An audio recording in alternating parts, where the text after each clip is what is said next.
Michael Pryor. This section of your course is dealing with demographics and psychographics. So this falls under the development and selection of strategy. It also falls under understanding your customer base, which is under the external analysis section of this strategic development model. So know your audience. How are they changing? Every generation will develop their different wants, needs, desires as they progress through the different stages of life. And their responsibilities change at the same time. So if we look at baby boomers, they're starting to enter retirement. Generation X is hitting their peak earning years. So again, understand who your customers are and how their wants, their needs, desires change as they move through their life. Also, your next workforce and customers.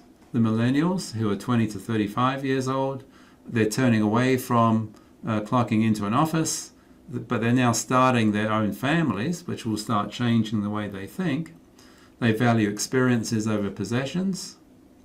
They like keeping it simple, minimalistic lifestyle, filtered photos, edited videos. Generation Z, who are under 20, have used technology all of their life, shared their life on Vine, Snapchat, and unedited videos that will last 24 hours before disappearing forever. Okay, these are just some of the differences between these two different generations. But you need to understand what the personality of each one of these generations are and how you will encourage them as your staff within your organization. And there's also different motivations for these different generations as well. The next thing to look at is in terms of consumer psychographics. If we look at the different periods in terms of the US marketplace, and we look at the different consumers as we move through time, the first one is pre-2007.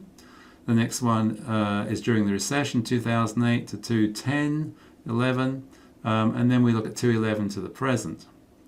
So the first column we look at is the indulgent era consumer. Next one is the recession consumer, and the final one is the consequences consumer. Down the left-hand side, we look at some of the triggers that they have. Their ambition, their sensibility to the market and life, their mindset in terms of how they operate, and what are they passionate about, and what's their orientation. So if we look at the first one in terms of the indulgent consumer, you can see the ambition was, before 2007, was you motivate them by trading up. But then as we moved into recession, their ambition was to economize. And then as we moved into 2011, 12, 13, it was more being responsible. The sensibility was, before 2007, they're exuberant, they were happy.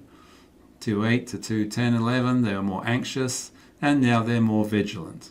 And their mindset was bullish in 2010. Everything's going to be fine. Invest. And then 2010, 8 to 10, more sober.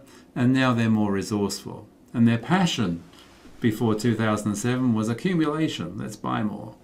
And in 2008 to 10, they were more frugal. And 11 onwards, it was prioritization of what they wanted.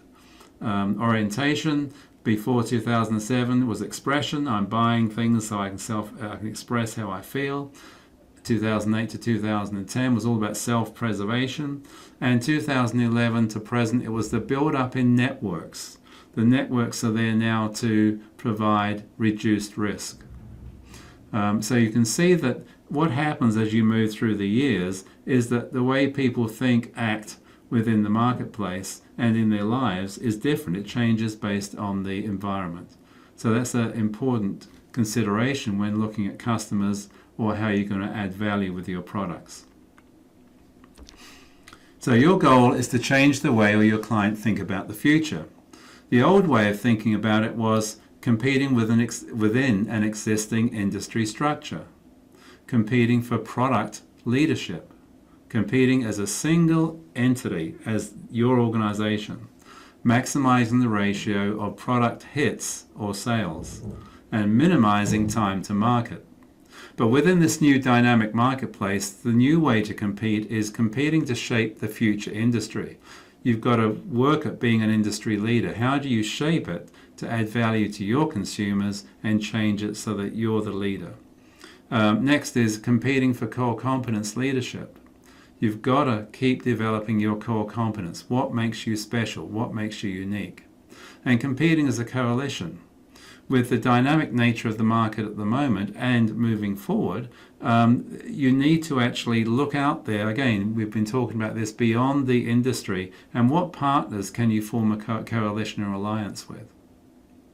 And then we look at maximizing the rate of new market learning. Because the market's changing so fast, and again, is so dynamic, how do you maximize that rate of learning to see what changes are happening out there and how you can integrate those into your organization?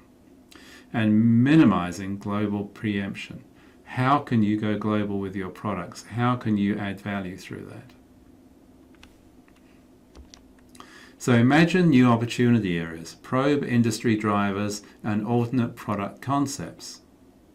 Reconfigure your customer interface and platforms, and develop a creative point of view around the potential evolution of product and service functionality.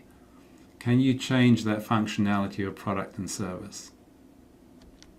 So questions in terms of new opportunity area. Can you conceive new ways to deliver existing customer benefits and values?